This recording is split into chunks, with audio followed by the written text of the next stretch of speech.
I'm joined by South African Police Service's National Commissioner General Bheki Cele and Lizette Lancaster from the Institute for Security Studies. General, good to have you with us. Good evening, and also to you, Lizette. General, let me start with you, and I want to start with a statement from the South African Police Union, SAPU. There, Mpo Kwinika says, in a statement earlier, he says the National Police Commissioner Bheki Cele needed to step up. He says, I think government needs to start putting pressure on him to start to perform. This is your union, the union that represents the people that you are in charge of. Is everything well within the police force? No, thank you very much. Let me first start by confirming that everything in the police force is well. And then also begin to say what the president of SAPU could be saying. It's not wrong. It is true that the call for crime at the present moment does not only need Bheki Cele to step up, but it needs all the parties, all the disciplines, all the South Africans, the JCPS cluster as a whole, to step up. But I mean, this is something serious coming through from SAPU here, because if we look at earlier on in the year, they were calling for the police minister to have you sacked. So there are clear differences between yourself and your staff. No, that one is not true. I think the president of SAPU has been out on several occasions saying things, and the things that he's saying are unsubstantiated things. And myself as a leader at my level, I can't drop down to that level. I think I'll use Greg Williams' quote. It says, do not argue with an idiot. He'll drag you down to his level and beat you with experience. So I can't be petty. I still need to remain strategic and focus on what the communities of South Africa need. Presently, there's an outcry, and the matters have gone up. Gender-based violence is a challenge. That's where we need to step up so that we respond to the call by the South Africans. Very true. The increases, I mean, the numbers are phenomenal. Some of them are very depressing. If you look at this number, an increase of 3.4% when it comes to, not that one, let's talk about the fact that there were 736 murders committed by children. Murders committed by children. Lizette, let me bring you in here. You know, some of these things, it's difficult to point a finger at the police, isn't it, for some of these things, because what households do these kids live in? Where do they learn some of these things? Tony, that is exactly the concern we have. South Africa is plagued by households filled with violence and communities and streets where kids see behavior that is violent. And it is then not surprising that they grow up to be violent. And this intergenerational violence has been with us. So the question is, how can the police police every single household? You know, what they are doing is they need to focus on hotspots, they need to focus on targeted policing of robberies and so forth. But we need proven interventions, evidence-based interventions, not just for policing, but also for community development, for good parenting, for aftercare programs that we know work. We need life skills training in schools. There's so much we need that has proven to work, that goes far beyond policing and the criminal justice system. I mean, you're talking about, you know, basically rewinding, you know, going back to the past. A lot of the violent crime, it's been a violent past. A lot of that is sort of like coming through now. There are many social ills that also impact on the behavior of people. Where do you even begin? I mean, you talk about programs. Most people have to work and so forth, can't attend all of these things. Where do we start? So in the short term, of course, there are strategies that the police can implement to help reduce certain types of crimes. But of course, they can't reduce all of it. What we do need is, especially in terms of gender-based violence, good policing services for victims of violence. So we need attentive, caring police members that can take those cases forward. We need the detective turnaround strategy to be fully implemented, training on the ground for these people, and the criminal justice system that works with prosecution of cases. But furthermore, in the medium term, we really need to look at the guns on our streets, the guns that women are being killed with. Yes. We need to look at then how we treat our children and how we interrupt that intergenerational violence. What can we do in our schools with anti-bullying strategies that have proven to work in other places? Yes. How do we break the cycle is basically Yes. what it is. General, when we talk about social ills within the country, you look at unemployment, inequality, and so many things that maybe, like Lizette is saying here, maybe add to some of the violence we see and some of the crimes being committed. Do you think that your ministry is bearing the brunt of underperforming other government branches that are underperforming, that maybe are not tackling social issues the way they should be? Look, I think this is the time where you can't play a blame game. Mm-hmm. But you should come up with strategies that brings everyone on board. Let me just start from the point made by Lizette. I think Chapter 12 of the National Development Plan, there's a caption there that says, the collapse of the National Crime Prevention Strategy made SAPS an all-purpose agency with an overstretched mandate impossible to fulfill. Now, the first thing we need immediately is a National Crime Prevention Framework. That National Crime Prevention Framework brings all parties together. And then this is where we can then be able to deal with the root causes, as well as the symptoms of crimes, as well as the modus operandi. Mm-hmm. I think we have already started somewhere. Our secretariat, the Civilian Secretariat of Police, convened a crime prevention summit last year, and they are above 95% with that particular framework to be put in place at the JCPS cluster level. So within a short space of time, that crime prevention framework would be in place. I mean, I can imagine somebody watching this, and maybe they've had the house robbery. Most of us have had that particular scenario, and you're talking about yet another framework. Yet, we've had so many talk shops, and we are still in a situation where the murder rate is increasing. I want to ask you another question here. We're talking about the weekend, Friday to Sunday, is when 60% of the murders in the country are committed.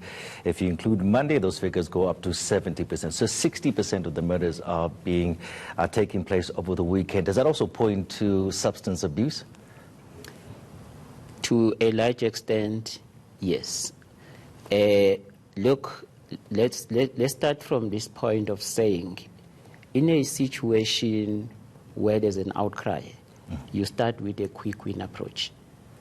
And what we're dealing with now are matters where we can do with immediate effect, but which can later be escalated into the framework that I'm talking about. Mm-hmm. Yeah, firstly, our first response with regard to gender-based violence is, there's also a directive from the President. We're pronounced on the cold case strategy. We're pulling all cases. We analyze them. We take them through the criminal justice system, and we take them to court. General, what would have changed when you start looking at the cold cases? Yeah.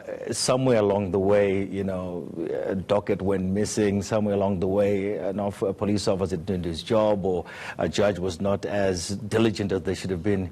But now we still have the same people in the same functions. What would have changed when you look at that docket now? Okay. I think, firstly, it's about the system, how the system works. Yeah. Firstly, how the system works has changed. We've created a criminal justice value chain. And remember, not all the people are there. In some of the quarters, they have changed.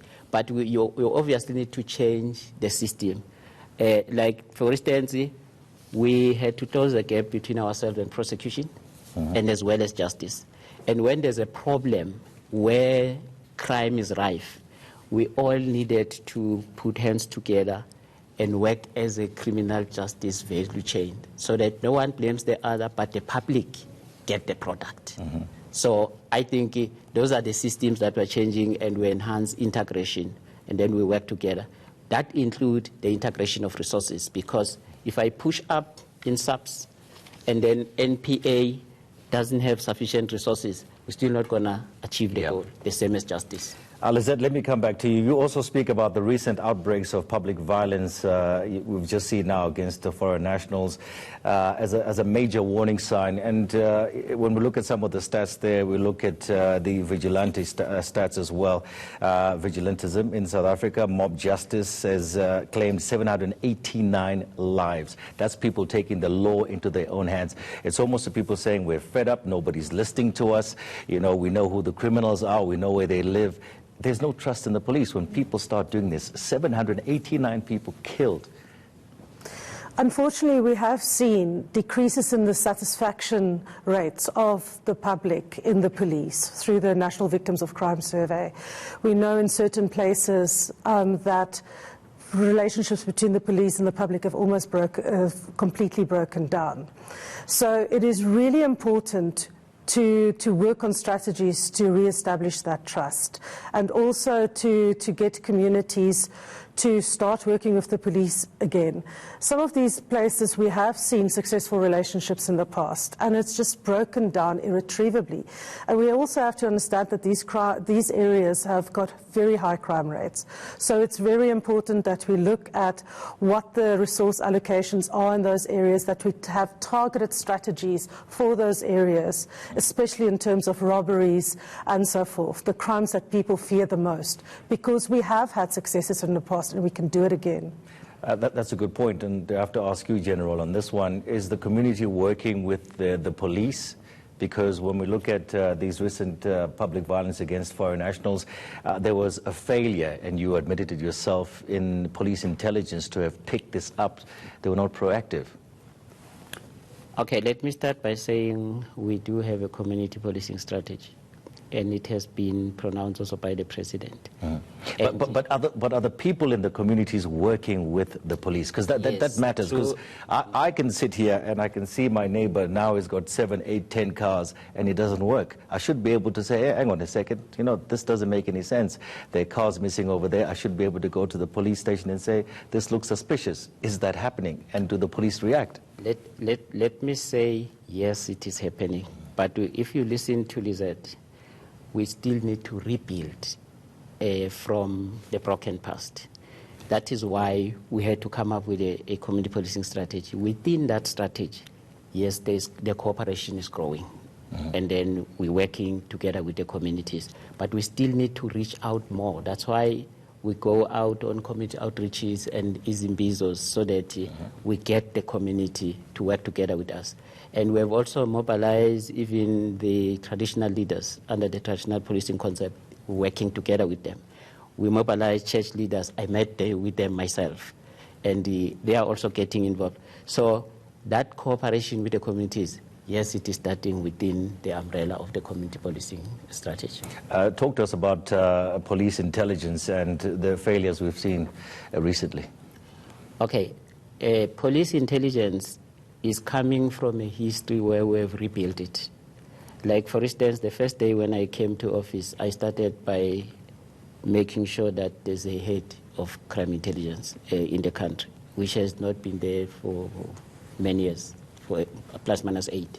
Then we started a corporate renewal strategy where we build on crime intelligence. Recently, crime intelligence work has been seen in some of the many foiled down crimes, even heist. The recent one has been here in Gauteng, where we arrested 12 criminals before they could execute a heist. So it's improving. We brought it on average, but it's still gradually improving. To complement crime intelligence, we have also established a modus operandi analysis center, and that's the difference between what has happened in Gauteng and crime intelligence. I think the early warning was there, and then they worked on it. But the modus operandi was not the one that was on the fore. But what we've done now, we've brought together crime intelligence and as well as the modus operandi analysts in the modus operandi center, so that we pick the two both. And if we then get the intelligence information, we optimize it through the modus operandi center. Lastly, can I ask you, the deployment of the South African National Defence Force in Cape Town, in the Western Cape, has that proved fruitful? Yes, very fruitful, because firstly we had the lockdown, the operation, which include 10 stations. I think some of those stations, they've stabilized completely, and generally the Western Cape crime is stabilized. So the Defence Force has been able to complement the numbers that we actually need for visibility. Therefore, at the present moment, we're looking at a replacement plan in future.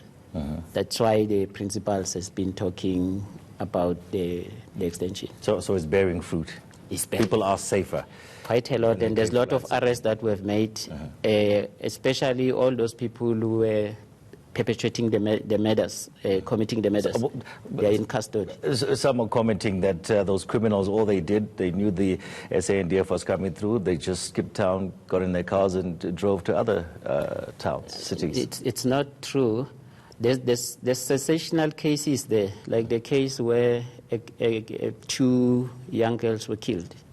Those perpetrators were arrested.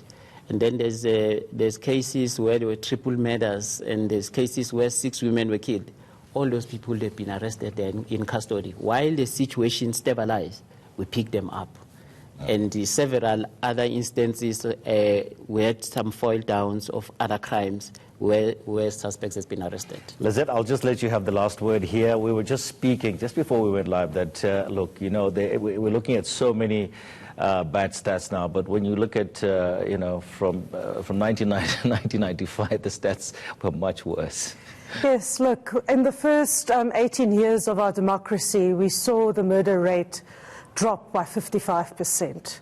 So we've seen an increase of close on 20% again since 2011, but we're not where we were. Yeah. So we need to remember that, and we need to look at all those strategies before 2011 that really worked. Right now we need evidence-based policing practices and policies and interventions so that they measure what is successful and we duplicate that and disregard those that do not work.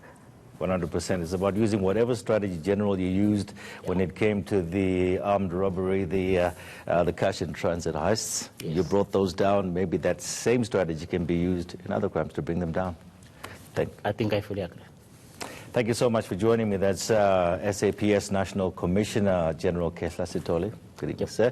And also we've got Lizette Lancaster from the Institute for Security Studies. Just talking about, we've talked about the numbers, and some of the numbers can be so depressing, but I suppose it's all about what can we do, and some of those numbers talk to us as a society, talk to you and I and the things that we do in our own homes.